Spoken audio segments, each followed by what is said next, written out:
Well, welcome back from spring break. And to begin with, we will pick up where we left off. If you need a review of where we left off, you can go back and watch the last few minutes of the last video. Just to briefly go over where we left off, we were in section 4.3, or reaction stoichiometry. That has to do with exact numerical relationships between substances that are involved in a chemical reaction. So if you want a specific answer as to say how much reactant you have to put in to produce a certain amount of product, that's where stoichiometry comes in. We looked last time at examples of converting from moles of one thing to moles of another within a balanced chemical equation. And that's relatively easy because the coefficients in a balanced chemical reaction refer to numbers of molecules or numbers of groups of molecules, moles being a group of molecules. So you can just use the coefficients in the balanced chemical reaction to convert directly from moles of one thing to moles of another. So for instance, like in the last example we did last time, what number of molecules, let's say, first of all, how many moles of ammonia, NH3, can be produced from 4 moles of calcium hydroxide according to this equation. So if you have 4 moles of this, how many moles of that do you get? Where the coefficients come in is it gives you a ratio of how much of this thing you get versus how much of that thing you put in. So we take the 4 moles of calcium hydroxide that we're putting in, and we multiply by the coefficient for what we're going to, that is the ammonia, over the coefficient for what we're coming from, the calcium hydroxide. So that would be 4 moles of calcium hydroxide times the fact that you get 2 moles of NH3 for every 1 mole of calcium hydroxide. Moles of calcium hydroxide will cancel, and that leaves you with moles of ammonia as the answer, the units for the answer. For the number, you just take the numbers and multiply and divide them out. So 4 times 2 divided by 1 is 8. So that's how many moles of ammonia you get. In this case, we were asking for number of molecules, so that's pretty easy. Once you have number of moles, you just multiply by Avogadro's number, and that will give you the number of molecules. Okay, when masses are involved, things get a little more complicated. And that's unfortunate because masses are the way that we actually measure out stuff in most chemical reactions. Masses are really easy to measure out, but they actually make the calculations involving stoichiometry a little bit harder because you still have to go by way of moles. You cannot use the balanced chemical equation to convert directly from mass of one thing to mass of another. Those coefficients in the equation give you the ratio of molecules or moles of one thing to molecules or moles of another thing. They do not give you the ratio of the mass of one thing to the mass of another. So if you're given a mass and you're asked for a mass, then essentially what you have to do is take the mass you're given and convert it into moles of that substance. Then you can use the stoichiometry of the equation to convert to moles of the other substance you're interested in. And once you've got moles of the other substance, then you can convert to the mass of the other substance. So for instance, if you want to go from mass of substance A to mass of substance B, you're going to have to go first from mass of substance A to moles of A.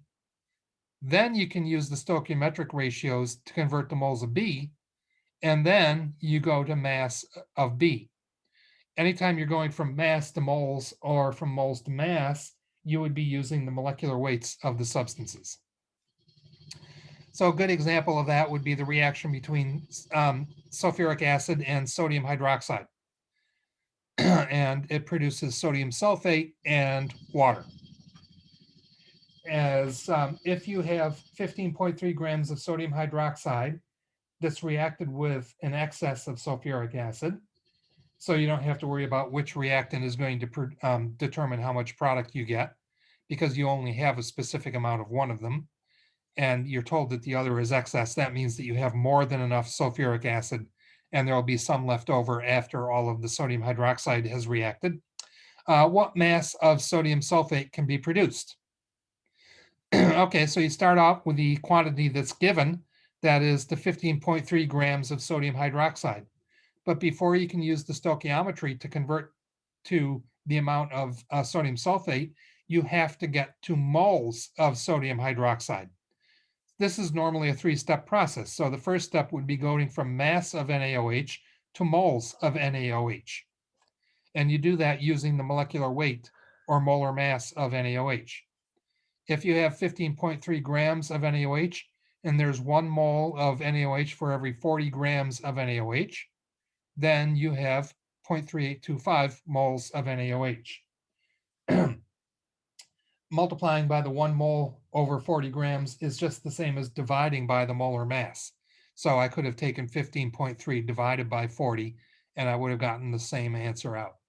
So now we've got moles of sodium hydroxide. Now we can use the stoichiometric relationship from the equation.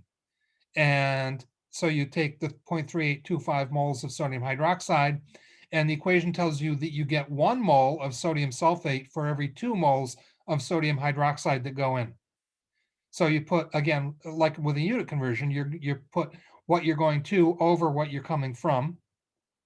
So that's 1 mole of Na2SO4 over 2 moles of NaOH. That way moles of NaOH will cancel out, and you get moles of sodium sulfate, Na2SO4, as your unit.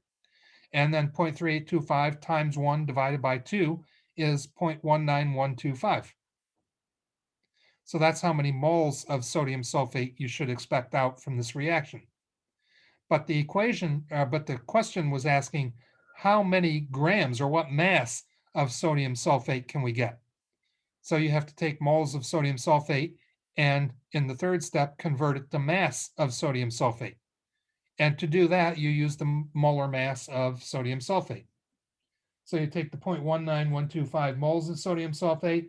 This time you multiply by the molar mass, so it's 142 grams of sodium sulfate for every 1 mole of sodium sulfate.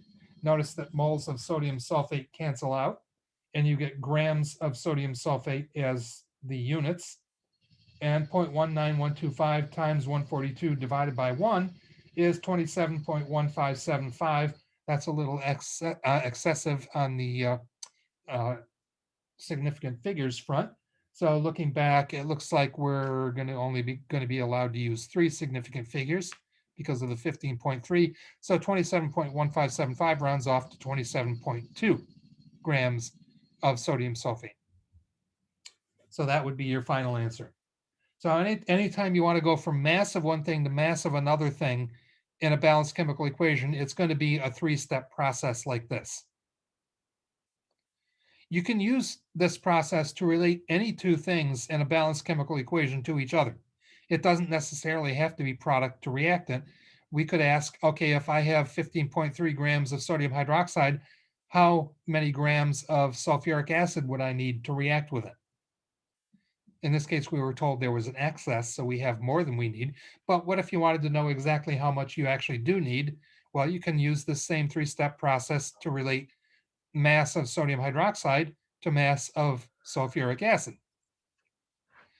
So an example that's kind of like that, where you're relating 2 reactants to each other, would be in this balanced reaction here, where you have cobalt nitrate and sodium phosphate, which will go to form cobalt phosphate, which is a solid, and sodium nitrate, which is soluble in water, so that's aqueous.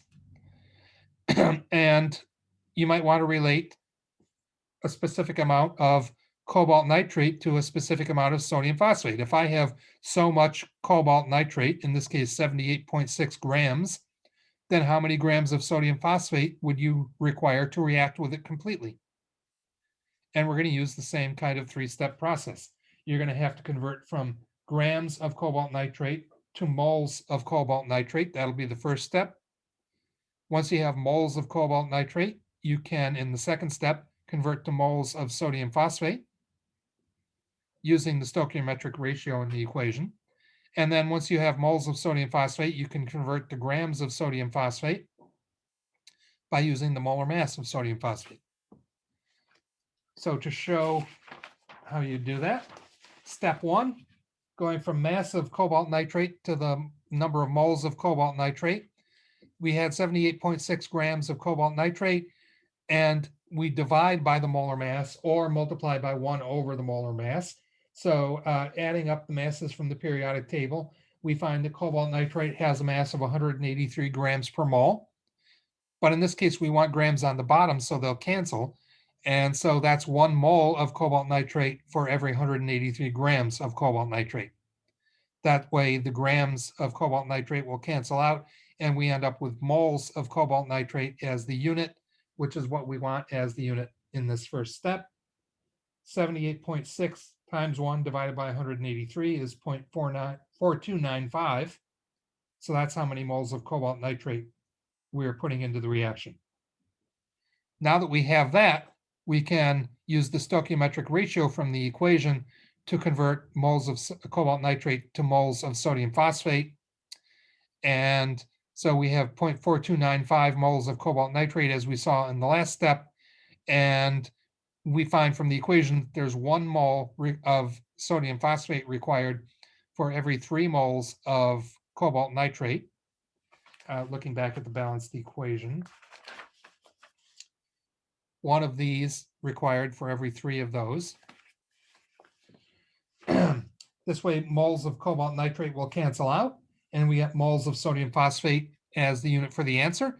And then 0.4295 times 1 divided by 3 is 0.1432. So that is our number.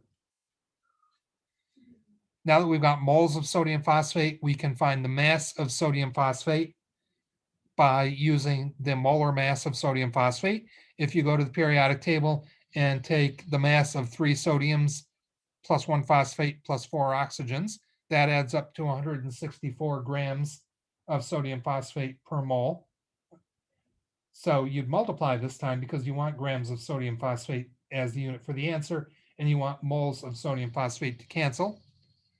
So the 0.1432 moles of sodium phosphate times 164 grams of sodium phosphate for every 1 mole of sodium phosphate gives you 23.5 when you round off for the significant figures, 23.5 grams of sodium phosphate. Okay, so that's what you would need. And that way they will react exactly with each other and you won't have any of either one left over. Which is something you might want to do, especially if you're doing a reaction on a large scale in industry when there could be millions of dollars riding on whether you have any stuff left over or not. Okay, when volumes of liquids are involved, then you're going to need to use the density to convert to mass. And then you can use the molar mass to convert from mass to moles. And remember our little triangle, density is equal to mass over volume. And so mass would be density times volume. And when volumes of solutions are involved, then you're going to have to use the concentration, which would normally be given in units of molarity, in order to convert the volume to the mass of solute. And then you can convert the mass of solute to moles of solute. An example of that would be, for instance, if 15.0, that's what that little, I stuck in the 0.0 to make it 3 significant figures. When 15.0 milliliters of a 0.50, let's make it 0.500, that way it's 3 significant figures, molar HCl solution reacts with excess sodium hydroxide, what volume of water is created? It goes according to this equation here, where HCl plus NaOH yields NaCl plus H2O. So here we're going to have to start with a volume of HCl and use molarity to find the number of moles of HCl. And then we can use the stoichiometric ratio to find number of moles of H2O. And then we can use the density of H2O to find out how many grams of H2O. Or sorry, the density and the molar mass in order to find out what volume of H2O we want. So your goal in any situation like this is to take the information you're given and find moles of that substance. So in this case, we're given 15 milliliters of 0.5 molar HCl. So we have to find out moles from that. The equation for molarity is moles is equal to number of moles of solute divided by the number of liters of solution. So the number of moles, when you rearrange this, is going to be molarity times the volume in liters. That means we need the volume in liters. Well, we actually have it in milliliters. So the first thing you have to do actually is convert 15 milliliters to liters. Divide it by 1,000, you get 0.0150 liters of HCl. Then you can take the volume times the molarity in order to find number of moles. That is volume in liters times molarity. So 0.0150 liters of HCl times 0.5 molarity, which means 0.5 moles per liter. And so liters cancel out, and you end up with moles as the unit. And 0.0150 times 0.5 divided by 1 is 0.00750. So that is your moles of HCl going into the reaction. Now you can use the stoichiometric ratios to find moles of H2O that should be produced. In this case, it's 1:1, so that's pretty simple. 0.00750 moles of HCl times the fact that you get 1 mole of H2O for every 1 mole of HCl that goes in means that you get that same number of moles of H2O out of the reaction. So we know moles of H2O, but we want a volume of H2O. By our equation for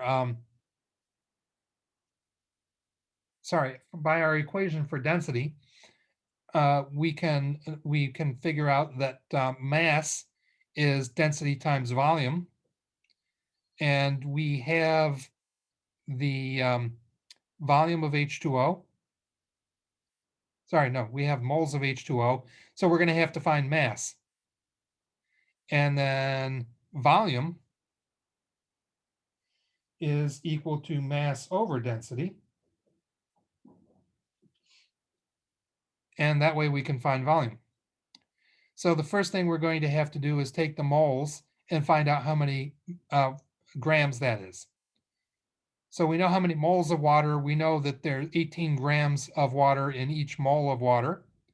And 0.00750 moles times 18 grams per mole gives us 0.135 grams of H2O that we should be producing. The volume of water should be mass divided by density. So it's 0.135 grams divided by, well, the density of water is 1. So you can take it as 0.135 divided by 1. Or if you want to be formal about it, the density of water is 1 gram per milliliter. But when you divide by it, you turn that fraction upside down. So it's 0.135 grams of H2O times 1 milliliter of H2O for every 1 gram of H2O. That way grams of H2O cancel, and you end up with 0.135 milliliters of H2O. Okay, so that was a fairly complicated one. So you can watch that again if you need assistance with that. The next section, finally we come to 4.4. The next section has to do with reaction yields. Essentially what this involves is calculating the amount of product you should be getting from a reaction based on the amounts of reactants. So it's very similar to what we've been doing in the last section. So the amounts of reactants and products obtained from stoichiometric relationships are known as stoichiometric amounts or quantities of those substances. What it means is the exact amount that's needed to react with something else, or the exact amount that's produced from the exact amount of something else. So this is basically exactly the right amount based on the balanced equation. No more, no less. So what if you don't have stoichiometric amounts? Say we have an excess of one of the reactants. Well, what that means is the reactant that's in excess will still be there to some extent once the reaction is done, and the other reactant which is also known as the limiting reactant or limiting reagent, will be entirely used up because it's present in amounts that are, relatively speaking, smaller than the amounts of the other reactant. You've got more than enough of one reactant and not enough of the other reactant, so the one that you have not enough of will run out first.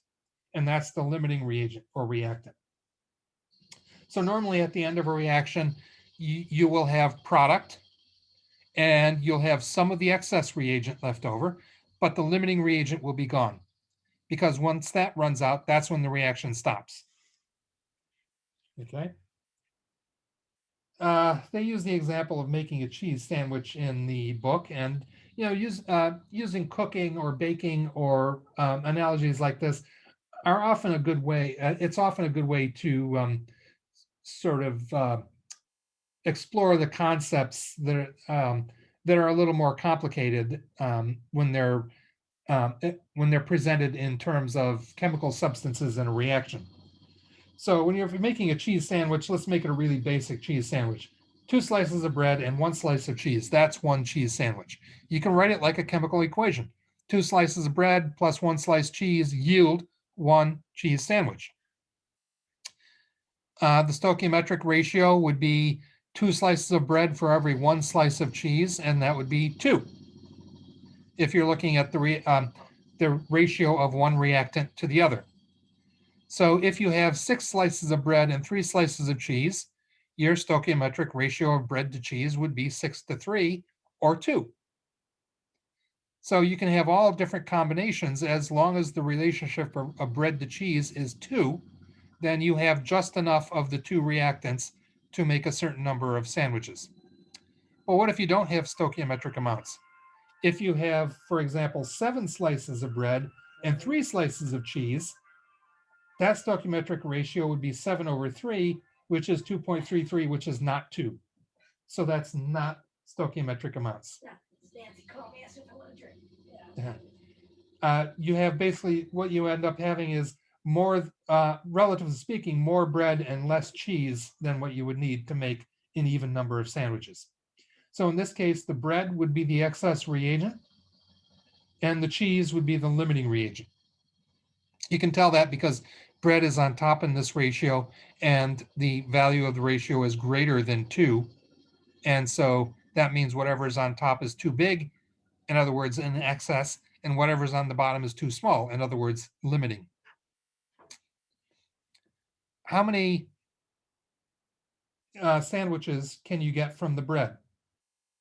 Well, you'd base that on the number of slices of bread, and it says up above that you get 1 slice or 1 sandwich for every 2 slices of bread.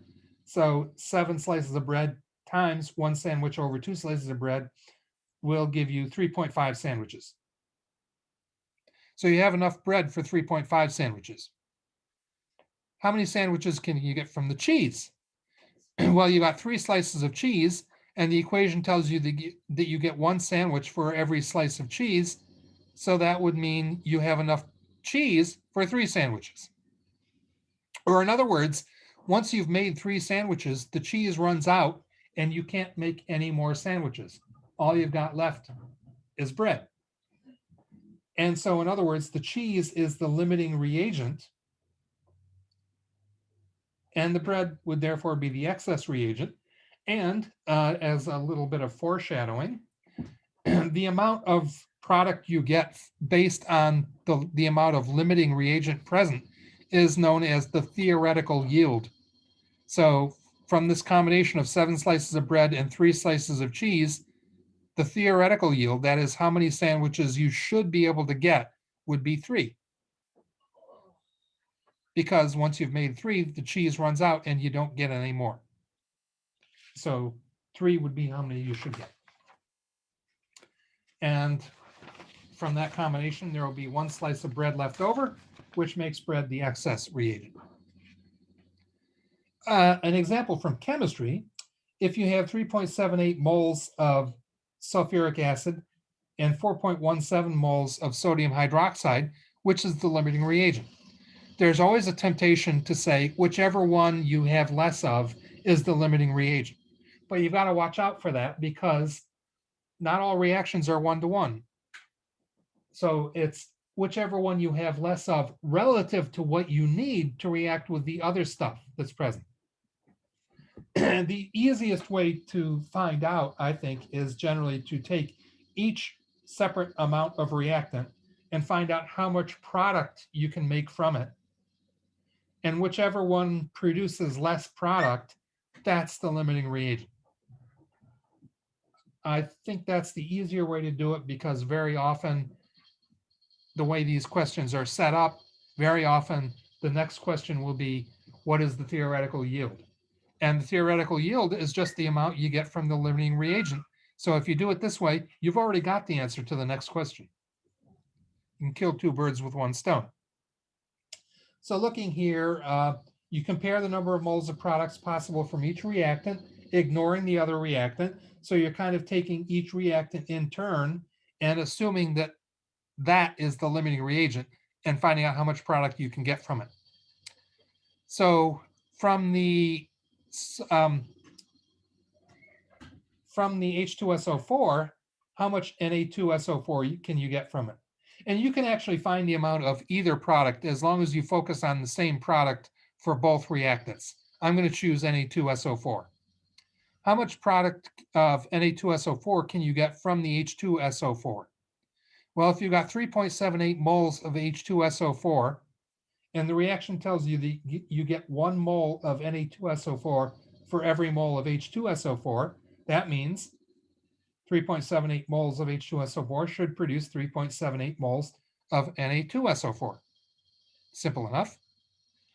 On the other hand, if you assume that the sodium hydroxide is the limiting reagent, how much sodium sulfate should you be able to get from the amount of sodium hydroxide we have in this reaction? Well, they told you you have 4.17 moles of sodium hydroxide, and you get 1 mole of sodium sulfate for every 2 moles of sodium hydroxide. This way, moles of sodium hydroxide will cancel out. And 4.17 times 1 divided by 2 is 2.09. Notice that 2.09 is less than 3.78. So this tells you that sodium hydroxide is the limiting reagent, because you only have enough sodium hydroxide to produce 2.09 moles of the product, whereas you have enough sulfuric acid to produce 3.78 moles of the product. What this means is that once you've produced 2.09 moles of sodium sulfate, you've run out of sodium hydroxide and the reaction stops. You don't get any more sodium sulfate, even though you've got some sulfuric acid left over, because there's nothing for the sulfuric acid to react with. The sodium hydroxide is gone at that point. Okay? And also, if the question asks about theoretical yield, the theoretical yield would be the amount of product based on the limiting reagent, which would be 2.09 moles of sodium sulfate. In most cases, you would probably want to know the grams of limiting, or the grams of theoretical yield. So then you could take this number of moles, multiply by the molar mass, and find the mass of sodium sulfate. That would be the theoretical yield. Okay. We move on next to the percent yield, but I see we're out of time for the first segment, so I will end here and we'll pick up with percent yield in the next part.